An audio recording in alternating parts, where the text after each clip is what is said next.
Bienvenidos a este episodio que será viral. El estallido del gas que llevaba una pipa registrado en el puente La Concordia del oriente de la Ciudad de México ha dejado como saldo hasta ahora 8 muertos y más de 90 lesionados. La pipa con 49.500 litros de gas LP volcó al tomar una curva. El gas empezó a fugarse y segundos después el fuego fue inevitable. Las escenas pues ya le están dando la vuelta al mundo. ¿Qué pudo haber generado el accidente y sobre todo cómo evitar estos siniestros? Son preguntas que haremos a nuestros invitados. Saludo con mucho gusto a Miguel Guzmán, director de Peaceby Mobility, experto en seguridad vial. Gracias, Miguel, por acompañarnos. Gracias a ti, Juan, por la invitación. Es un placer estar aquí. Gracias. También agradezco la participación de Paco de Anda, consultor, especialista, claro, en seguridad vial. Gracias, Paco, y bienvenido. A tus órdenes, Juan, un gusto. Bueno, pues las imágenes son muy claras. En estos tiempos muchísimas personas pudieron grabar gracias a la facilidad de los celulares y esto nos permite entrar con más detalle para poder analizar. Estimado Paco, ¿qué es lo que observas de primera mano? ¿Cómo podrían encaminar las autoridades la investigación? Es decir, partamos de las imágenes que son muy claras. ¿Alguna posible mala maniobra al ingresar a la curva? ¿Qué es lo que has podido analizar al respecto? Sí, en principio es una curva un tanto cerrada, que ya ha tenido antes algunos impactos en las barreras de contención. Si uno entra a Google Maps, puede ver que efectivamente es una curva muy apretada, digamos, que viene de una recta amplia dentro de todo este pues, circuito, digamos, de todo este distribuidor vial que es el Puente La Concordia. Y entonces no existe propiamente una transición de velocidades que permita pues tomar esa curva de una manera más tranquila. Digamos, debería haber algún tipo de angostamiento de carriles o algunas medidas de pacificación del tránsito. Son 2 carriles que ingresan en esta vuelta, en este retorno, y al parecer hay una velocidad inadecuada. El vehículo pues impacta con las barreras que ya estaban, insisto, previamente impactadas. Vuelca, esto genera muy posiblemente un impacto con el tanque, con las barreras que están desplazadas o se están desplazando en el momento del golpe, que eso no debería suceder. Y en el momento del el golpe contra las barreras es que viene el rompimiento del tanque y la fuga, ¿no? El vehículo termina de desplazarse hacia su parte interna, digamos, de la curva, y desplaza finalmente otra barrera hacia, digamos, abajo. Hay un pequeño talud ahí y desplaza una última barrera, y ahí es donde termina su carrera mientras está pues totalmente fugándose el gas. Viene después esta fuga del gas y el fuego que fue inevitable. Me parece que ha habido confusión en cuanto a si hubo o no explosión. Yo entiendo que el tanque no explotó, si no esto hubiera sido una tragedia peor todavía. Miguel Guzmán, de acuerdo a lo que has podido analizar igual por las primeras imágenes, ¿qué hipótesis empiezan a surgir en el sentido del análisis que has podido hacer? Sin duda son hipótesis. Esto que comenta Paco también es una hipótesis y también lo que nosotros pudimos observar pues es otra hipótesis también. ¿De qué va? Nosotros pudimos observar que en la parte delantera del tanque existe una fisura importante que seguramente por allí fue por donde se escapó todo el gas. ¿A razón de qué se da ese daño? ¿Qué lo pudo provocar? Lo que hay ahí en el entorno precisamente es lo que menciona Paco, que son estas barreras de concreto. Y previo a ello viene precisamente un desplazamiento de la unidad. Estuvimos revisando el video del C5 y se puede apreciar que la configuración vehicular transita de manera, digamos, como constante. Es más, se pierde 2 segundos y en 2 segundos es cuando se da todo. Pierde cuadro y se empieza a ver esa nube. Por lo tanto, con estos aspectos, esta transición, digamos, constante, estos daños en el tanque, esos daños que también comenta Paco en el muro de concreto, nosotros la hipótesis que estamos considerando es que el conductor venía precisamente haciendo esa trayectoria. Algo pasó en ese momento que esa trayectoria lo llevó a tener el impacto entre el tanque y la barrera de contención, motivo por el cual se genera la fisura y a partir de ahí se viene toda la generación de, pues, de esta nube, ¿no? Que se tiene allí. Claro. Entonces, ¿a qué se debe Ujú. ese impacto que se fue directo? Ahí hay algunos aspectos, pues también como hipótesis a investigar. El conductor, no sabemos si venía dormido, si venía con las horas suficientes de descanso, si le dio un infarto o si simplemente y muy probablemente tuvo alguna distracción con el celular. Algo pasó en ese momento que perdió de vista el frente y siguió esa trayectoria de tal manera que pues se impactó este tanque con esta barrera de contención. Claro, ahora que mencionas estos diferentes factores, Miguel, pienso, por ejemplo, en lo que nos describían es una curva cerrada con las barreras de contención. Aún así, entiendo, un operador, sobre todo de una unidad de ese tipo, debe estar capacitado para poder reaccionar y estar alerta en una situación en este sentido. Paco de Anda, ¿qué piensas en este sentido respecto a cómo se podría encaminar la investigación también para conocer en qué condiciones venía el operador, pero sobre todo los antecedentes, la documentación? De entrada necesitan una licencia especial y ni se diga cuando transportan combustibles, Paco. Hay una serie de documentos que debe presentar la empresa. Al parecer hay por ahí un comunicado que expresa total apertura y disposición para colaborar con las autoridades y con la investigación. Entonces, habrá que solicitarle todo lo que haya que solicitarle, ¿no? Efectivamente, certificados, la edad, la experiencia, incluso hasta el estado civil, estado emocional. No sé si eso se tengan documentado. Ojalá que esta persona pueda lograr salir adelante. Estamos teniendo noticias de actualización de pérdida de vidas cada vez, entonces ojalá que logramos tener pues más sobrevivientes en las mejores condiciones, por supuesto.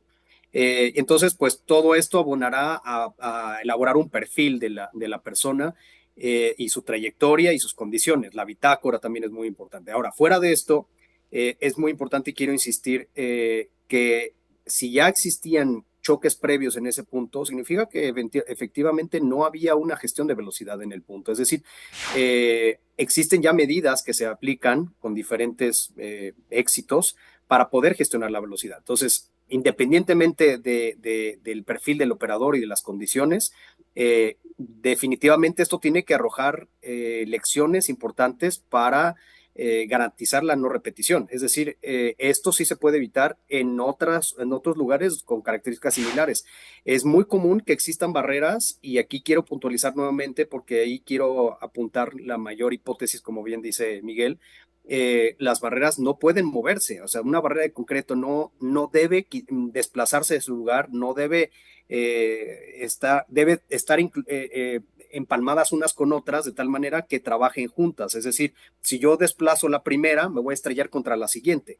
Entonces, eso es peligrosísimo y no están cumpliendo su función. Entonces, cuando una barrera de estas está ya previamente inclinada, desprendida, significa que tiene que definitivamente reponerse o recolocarse si es que todavía está funcionando. Y además hay que supervisar que estén unidas unas con otras para que efectivamente trabajen de la misma manera y estaríamos hablando de un accidente cualquiera, o sea, no estaríamos hoy aquí platicando en pantalla si estas barreras y eso, y claro, es una hipótesis, pero estoy seguro que por ahí se podría encaminar la investigación. Esto no hubiera sido una tragedia si las barreras hubieran hecho su trabajo de manera adecuada. Híjole, qué importante es esto. Por cierto, Paco, ahora que decías lo de la documentación y demás, hubo polémica porque se hablaba en un principio de que no tenían seguros vigentes, después sale la empresa Silsa y dice, sí, contamos con 3 pólizas con las que nos vamos a hacer cargo de todo esto. Esto solamente en referencia al asunto de la documentación. Pero qué interesante es este asunto de las barreras de contención. Esto nos lleva a pensar en qué, Miguel. Es decir, la autoridad en este momento estaría en condiciones, más allá de investigar, de revisar qué para evitar que se repita alguna tragedia, incluso no solamente en esta curva, sino en puntos que ya estén focalizados de constantes accidentes. Es como lo hemos venido mencionando, el establecimiento de un sistema seguro. y que consta, sí, del tema de infraestructura, sí del tema del vehículo, sí del tema también del conductor, de la gestión que haga la empresa y también de la gestión que haga el gobierno. Sin duda, hay puntos específicos en la infraestructura que se consideran como puntos críticos, puntos donde hay una constante generación de hechos de tránsito. Así es que ya se tiene en muchos lugares identificado precisamente estos puntos y se debería de trabajar haciéndose una auditoría vial en ese punto para definir qué acciones correctivas y de prevención se tendrían que aplicar para precisamente mitigar el riesgo. Ya lo decía Paco hace un momento, la gestión de la velocidad, verificar radios de curvatura, tal vez sugerir un poco reductores de velocidad, el tema de los muros de contención, no solamente que estén, sino que deben de estar de manera correcta. O sea, es una serie de situaciones, considerando siempre que el siniestro vial es multifactorial. Así es que sí, lo primero que se tiene que hacer es tener una infraestructura adecuada para el funcionamiento de la movilidad y de la circulación de los vehículos y en determinado momento de las personas que circulen por ahí. Bien, qué interesante esto de algo tan concreto como una auditoría vial en la zona y quizás llevarla hacia otros lugares no estaría mal, sobre todo hablando en general de lo que ha sucedido en los últimos días con el transporte de carga. Paco, tú conoces a fondo la regulación, las normas y demás. ¿Lo que hay actualmente en el papel tendría que modificarse o simplemente se tiene que respetar lo que ya existe, que como en muchas otras ocasiones está la ley, pero es letra muerta? Y es una pregunta muy buena, Juan, porque sí, desafortunadamente no tenemos una regulación de elementos de estas características tan a fondo como lo tienen otros países. Es muy común y lo puedes constatar en diferentes, no solamente vías de la Ciudad de México, sino de cualquier otro estado, básicamente, que tienes estas barreras que en algún momento se han impactado y que están desplazadas, están chuecas, están rotas, están desfasadas, y eso no debería ser. Es decir, al parecer, parece que es una mala práctica, las barreras se instalan, simplemente se colocan por encima del suelo, no se unen entre sí, y como no existe un estándar de verificación de calidad, porque no existe una norma técnica al respecto, o sea, existe la norma de, sí, hay una barrera que se tiene que colocar, que tiene estas dimensiones, este ángulo de inclinación y tal, una resistencia, eso sí existe, pero fuera de allí no tenemos propiamente la profundidad básicamente la norma que nos permita supervisar que esas barreras están correctamente ancladas unas a otras. O sea, se puede verificar, sí, por supuesto, pero eso se tiene que normar porque normalmente pues llega el proveedor, instala, pues cobra y se va, ¿no? Entonces, esto tiene que ser mucho también de sensibilidad de los supervisores de obra, de parte de las administraciones públicas que están subcontratando estas obras. Pero además de esto, te puedo hablar de otros elementos que no existen en México, como por ejemplo los postes fusibles. No es el caso, pero un poste fusible es un poste que a la hora de que le pegas, colapsa, se rompe de la base y no te lastima, vamos, no te quedas ahí clavado, generando daños muy, muy graves. Eso no existe en México. En otros países está normado, hay una norma también europea, está la MASH, que es, digamos, la que recoge también parte de la norma europea, pero en México no tenemos todavía ni siquiera, al menos no lo conozco en México, en todo el país, un poste que ceda al impacto. No hay propiamente un perno fusible o una base que ceda una estructura con un material que colapse al impacto y que permita una desaceleración progresiva. Ese tipo de cosas tenemos que ir avanzando en ese sentido. Todavía nos falta mucho, mucho por hacer. Entonces, sí, la pregunta es, nos falta mejorar las normas, nos falta mejorar también la supervisión de obra y nos faltan también muchos criterios pues, de sensibilidad para que la gente, que aunque no exista la norma, puedan tomar las decisiones correctas. La supervisión de obra, qué interesante es esto, porque Bueno, finalmente es la infraestructura, es por donde circula no solamente el transporte de carga, todos los que en algún momento utilizamos una carretera. Miguel, más allá del tema de si me lo permites ahí Sí. nada más para completar el comentario de Paco, estoy de acuerdo en la supervisión en la instalación, eso es algo totalmente cierto lo que menciona Paco, pero ¿sabes qué, Paco? Yo creo que también es un tema cuando se colocan estos elementos, háblese de estas barreras o de otro elemento que ayude en la canalización y en la seguridad vial, hay veces que esos elementos cumplen su función adecuada. Hay veces que los volardos precisamente ya los ves ahí caídos, o estas mismas barreras que tú estás mencionando, y desafortunadamente se quedan allí como parte del entorno.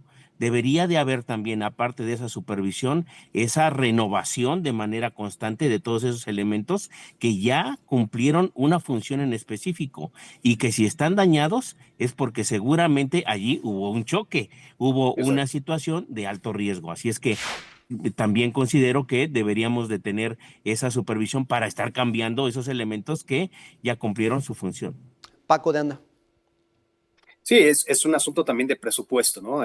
Como tú bien sabes, Juan, los presupuestos se asignan anualmente, entonces existen bolsas, existen apartados y se asignan contratos muy específicos con eh, pues con una etiqueta, ¿no? Entonces, resulta a veces muy complicado para las administraciones establecer contratos más flexibles que pues, claro que se puede, pero pues eso requiere un poquito de visión a mediano o largo plazo en donde le establezcan al contratista. ¿Sabes qué, compadre? En el momento que tenga yo daños de cierto monto, en ese momento ¿cómo se llama? La adenda de este contrato entra en funciones y tienes que cubrir con esto, ¿no? Y obviamente pues se tiene que negociar eso. Esos son temas administrativos y muchas veces legales, financieros, que requieren mucha visión y mucha flexibilidad de las áreas correspondientes para que esto realmente se ejecute, porque muchas veces se termina la obra, se entrega, porque eso es, tú bien sabes que es un proceso legal, se entrega y entonces se da por cerrado ese contrato y no hay más. Es decir, ya se da por concluido ese proceso y listo, ¿no? Hasta que venga el posterior mantenimiento, que eso será otro contrato diferente. Pero entonces tiene que haber algún mecanismo, yo pienso que de adenda, por ejemplo, que permita justamente esa financiamiento, vamos, o esa negociación con el proveedor para que se estén sustituyendo esos elementos o se dé el mantenimiento correspondiente. Que a veces honestamente es como pedirle peras al olmo porque hay un abandono total de muchas carreteras, sobre todo las que están administradas por Capufe. Pedimos quizás mucho que estén todos los señalamientos, a veces ya con que tapen los baches nos haríamos por bien servidos, que también son un auténtico peligro. Y ni se diga cuando terminan estas carreteras en las conexiones a la Ciudad de México, que es el caso del puente La Concordia, que viene de la autopista México-Puebla y que se hace esta maraña ahí de puentes y pasa el transporte y demás, muchas veces están en un abandono total. Pero en este sentido, Miguel, sería buen momento para que la autoridad también pues hiciera una revisión de en qué condiciones están trabajando los operadores de transporte que llevan combustible, que llevan residuos peligrosos. Siempre es buen momento. La supervisión siempre debería de hacerse. Claro, ahora bajo esta circunstancia seguramente vendrán algunas campañas para supervisar, pero ¿qué es lo que pasa desafortunadamente cuando hay este tipo de siniestros? Al siguiente día estamos todos supervisando, todos atentos y se hace allí una campaña, pero después se pierde en el En tiempo. gobierno se les da en diferentes rubros, ¿eh? Pues desafortunadamente, pero finalmente se tiene que hacer de manera constante. Las inspecciones en carretera, la supervisión para que tengan los vehículos su dictamen de inspección físico-mecánica de la norma 068, también el tema médico en las carreteras, o sea, sí se debe de hacer, sí se hace, pero me parece que falta mucho por hacer en ese sentido. Bien, pues nos estamos acercando ya al final de esta plática que la verdad está muy interesante. Son diferentes ángulos y de momento solo nos estamos acercando a las posibles causas, pero en este sentido me gustaría preguntarte, Paco, ¿qué decirle a los automovilistas que quizás nos van a estar viendo y que viene la preocupación de, caray, a veces me toca ir junto a una pipa de estas en la carretera y de verdad que da miedo? ¿Cómo debemos actuar si nos pudieras compartir unos 3 tips en ese sentido a los automovilistas para mitigar riesgos? Mira, y Miguel no me va a dejar mentir, estas unidades tienen una serie de requisitos técnicos, cumplen con OMS y deben también ajustarse a pesos y dimensiones, en fin, hay regulaciones en todos los sentidos.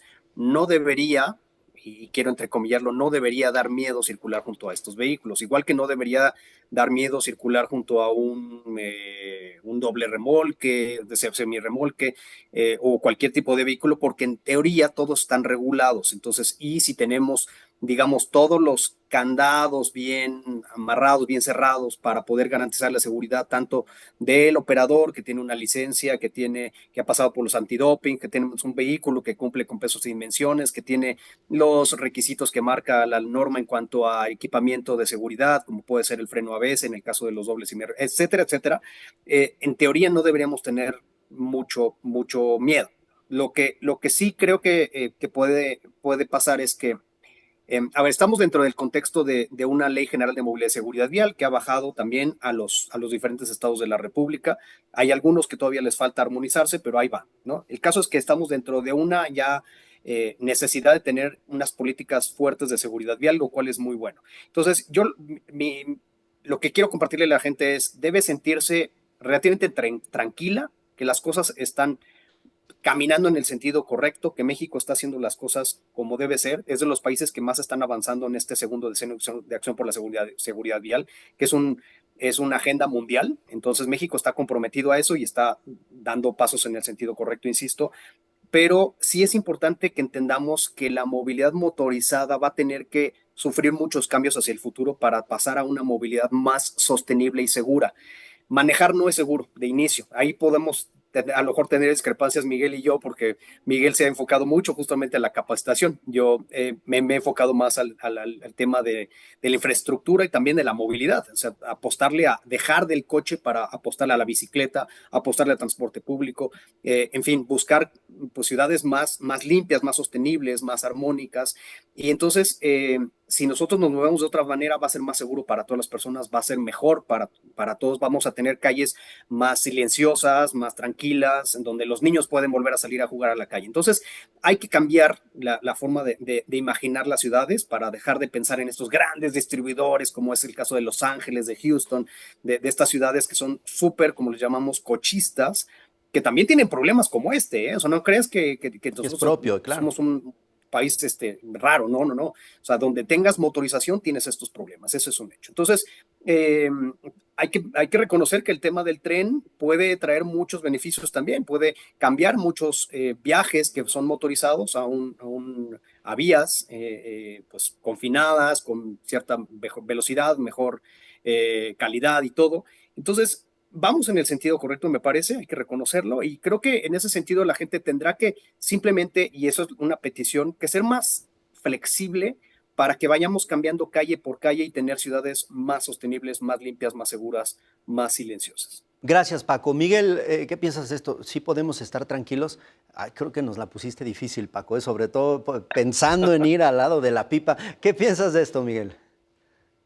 Pues creo que todos deberíamos de estar como conscientes del peligro. Ya, como bien lo decía Paco, simplemente manejar ya es un peligro. Está allí, está latente. Ya está, tenemos que aprender a convivir con esta situación y para eso también hay técnicas. Eh, Totalmente de acuerdo con lo que dice de ir hacia ciudades mucho más transitables, seguras, sostenibles, totalmente de acuerdo. Sin embargo, mientras llegamos allá, hoy en día tenemos este reto. No deberíamos de asustarnos, pero no deberíamos de asustarnos con el conductor de este tipo de vehículos, con el full, con el vehículo, con la motocicleta o con el peatón que se cruza por cualquier calle. La verdad es que falta establecer todo este sistema, todo este ecosistema que nos ayude a estar más seguros entre todos. Hoy hablamos precisamente de esta situación, de esta pipa, pero en la semana estuvimos hablando también del autobús en Atlacomulco, algo bien similar. Hablamos todos los días del tema de los motociclistas o de las personas atropelladas. Es decir, todos tendríamos que saber convivir saber transitar por las calles de nuestra ciudad. Se está trabajando para hacer cruceros más seguros, ciudades más sostenibles, totalmente de acuerdo. Faltan algunas cosas por hacer. Me parece que uno de los retos más importantes es que tengamos una licencia de conducir bajo un estándar que nos lleve a verificar conocimiento, habilidades y condiciones médicas de los conductores. Esto nos va a llevar a tener, pues, cuando menos una mínima certeza de que los que traemos un automotor, pues somos personas que estamos con un mínimo nivel de conocimiento de habilidad y de condiciones médicas. Por una parte, hoy desafortunadamente hay muchas entidades donde vas y pones 10 pesos en la maquinita y te sale tu licencia. No sabemos exactamente cuál es la circunstancia de los que estamos conduciendo allá afuera.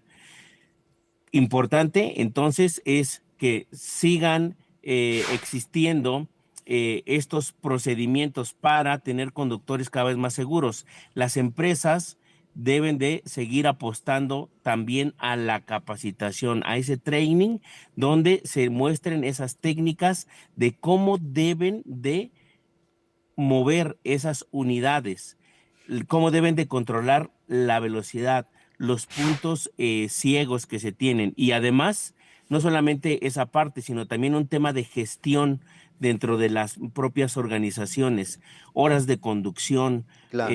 horas de capacitación, tiempos de espera, en fin, una serie de situaciones que la empresa propiamente también debe de impulsar esa gestión adecuada de la seguridad vial para el operador, siempre poniendo a los conductores en el centro de esa política interna, así como se Claro. pone a la persona como como el centro en la política pública, dentro de la empresa también, el conductor en el centro de la política interna de la compañía para el Totalmente. beneficio de todos. Y bien decías, así como siempre es buen momento para la supervisión, siempre es buen momento para la capacitación, ni se diga por lo que hemos estado viviendo en los últimos días con estos accidentes.